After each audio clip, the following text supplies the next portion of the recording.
क्या CBSE board बच्चों के भविष्य के साथ खिलवाड़ कर रहा है? 13 मई को सीबीएसई के 12वीं कक्षा के रिजल्ट सामने आते हैं, जिसके अंदर 3.19% का ड्रॉप देखने को मिलता है और बच्चे अपने रिजल्ट से बिल्कुल भी खुश नहीं दिखाई देते। क्या इसका मतलब ये है कि बच्चों ने पढ़ाई नहीं करी? जी नहीं, इसका कारण है सीबीएसई का नया marking system, on screen marking system, जिसके चलते पेपर्स की डिजिटल कॉपीज बनाई जाती है, उन्हें स्कैन कर और फिर चेक करा जाता है। जिन शिक्षकों को ये कॉपीज चेक करने के लिए ट्रेन किया गया, उन्हें बहुत ही कम समय में हड़बड़ाहट के साथ इस सिस्टम से अवगत करवाया गया। अध्यापकों ने बार बार पॉइंट आउट किया कि सिस्टम में बहुत सारी खामियां हैं, पर उन्हें पूरी तरीके से नजरअंदाज किया गया। और जब 12वीं कक्षा की कॉपियां जांची गई तो उसके अंदर भी बहुत सारी खामियां निकल करके सामने आई। बहुत सारी कॉपियां ब्लर थी, एक दूसरे से जुड़ी हुई थी, जिसकी वजह से उन सभी कॉपीज को अनफेयर मीन्स के अंदर डालकर उन्हें पूरी तरीके से नजरअंदाज कर दिया गया। ठीक उसी तरह जिस तरीके से बच्चों के भविष्य को यहाँ पर नजरअंदाज किया गया। जो बच्चे प्री बोर्ड जेईई एडवांस के अंदर अच्छा स्कोर कर पा रहे थे, उनका 12वीं कक्षा का परिणाम इतना खराब कैसे निकल करके आ सकता है?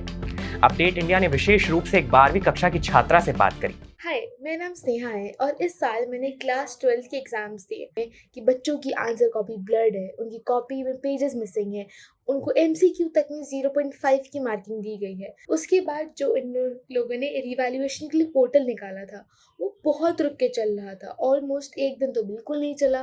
फिर उन्होंने नई साइट निकाली तो कुछ लोगों के लिए वर्क कर रही थी, कुछ के लिए नहीं कर रही थी, वो बार बार डाउन जा रही थी। इवन पेमेंट में बहुत इश्यूज थे। मैंने खुद अपने बैंक अकाउंट से 2 बार पेमेंट की एंड दोनों बार मेरे बैंक अकाउंट से अमाउंट क्रेडिट हुआ, 200 रुपये कटे, बट वो पोर्टल पे अपडेट नहीं हो रहा था। और ये मेरे साथ नहीं, बहुत सारे बच्चों के साथ हुआ। CBSE was so not accountable.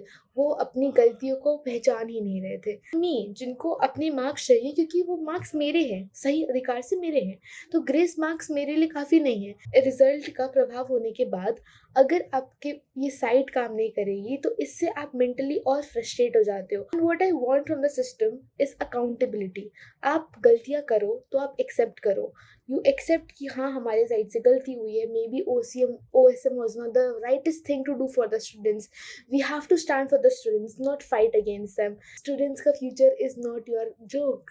आप जितना डीले करेंगे, बहुत सारे स्टूडेंट्स का मेंटली उतनी प्रेशराइज हो जाते हैं कि they can not appear for that college, for this exam.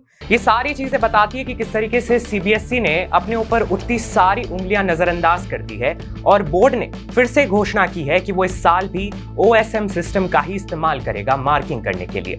पर बड़ा प्रश्न ये है कि क्या इस साल भी इसी तरीके की लापरवाही देखने को मिलेगी और जिन बच्चों के साथ इस साल गलत हुआ है, उन्हें न्याय कैसे मिलेगा? प्रश्न बड़ा है और पूछा भी जाएगा केवल और केवल अपडेट इंडिया पर।